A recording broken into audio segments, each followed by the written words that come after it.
the fucking goddamn Moat story is I stopped listening when other than what I've heard on Instagram. I stopped because I was like, I gotta have this conversation with him directly.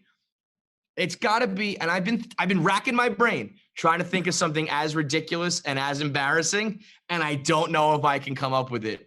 But you were doing a podcast. You went with Ali to like, where is this place that has a moat? What is set the scene like exactly for me?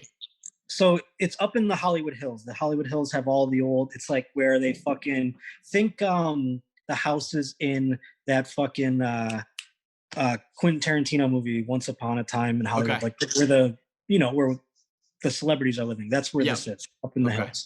So they're like really nice houses, multi-million dollar homes or whatever, but they're old or whatever. This one had a moat. And the way that it was set up was, it was nighttime, first of all. So there was like an art deco, or not a stucco like wall with a gate.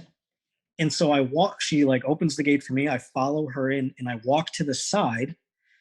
And I think like, it's very dark, by the way. I think like there's something in the way or whatever. I'm just trying to move to the side so that she could like go ahead and guide me, or maybe she'll turn on a light or something. Yeah. Turns out we're still also outside. By the way, if people don't know, Josh is fucking basically blind. So like, yeah, if you're watching on YouTube, thick ass glasses, not 100%, but pretty much blind.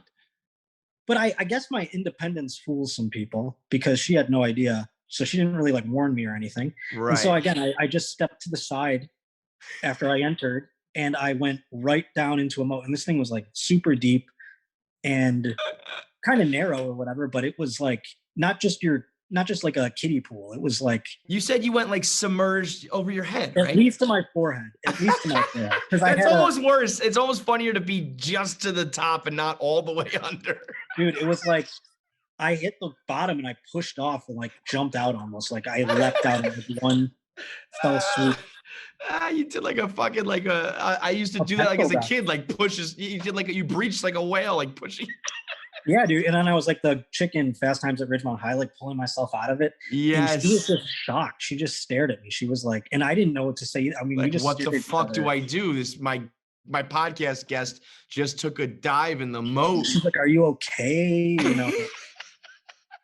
At first, she said, and what do you like? Are you laughing at yourself? Are you like, oh my? I just kept saying, "I'm so sorry.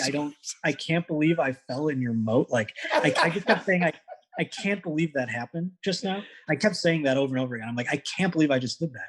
Yeah. And she was like, it's her moat. It's her house. No. She just shoots a podcast there. So got she got it. And like, she even said like, cause we never really like hung out before. She said this on her show. She was like, I didn't know if that was like your thing. Like, I didn't know if like you were doing a bit or something at first. Oh my God. And I'm like, imagine yeah, that. She thought I was like a Evo or something, you know, jumping into the moat. Right.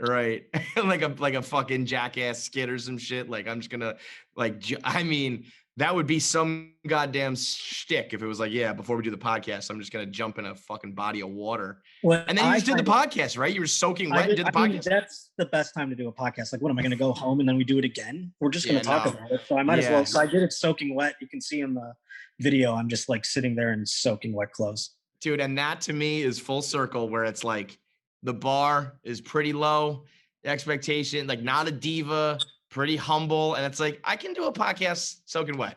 Yeah, I mean, like I can make fun of myself, and it's nobody else's fault.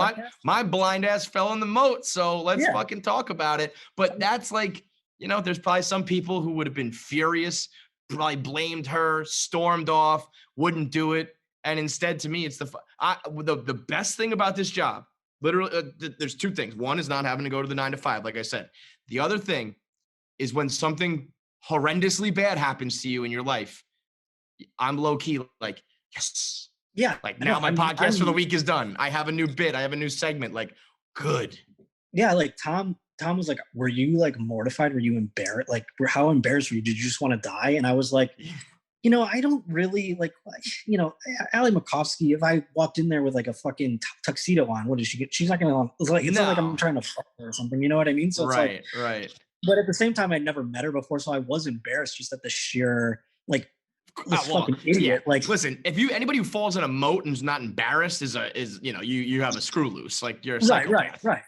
Yeah, no, it was kind of like one of those things where it's like, I'm not going to be like, oh my God, like, how dare you not tell me about you know what I mean? Like, right. I'm an idiot. I should have looked around better or something, or like waited, or I don't know. But like, we were laughing about the variable, like, how funny would it have been if I like cracked my skull on the side of the moat and like just was blood like pouring out down. Yeah, and she was just like, that's how we met each other. Dude, if you died in that moat, she would be fucked up for the rest of her career.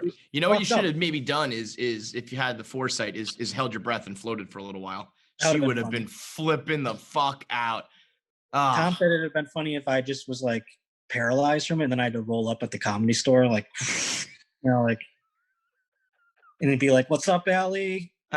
Remember me? Yeah. You killed me. You ruined my life. I'm the reason I built the ramp." I fucking love it, man.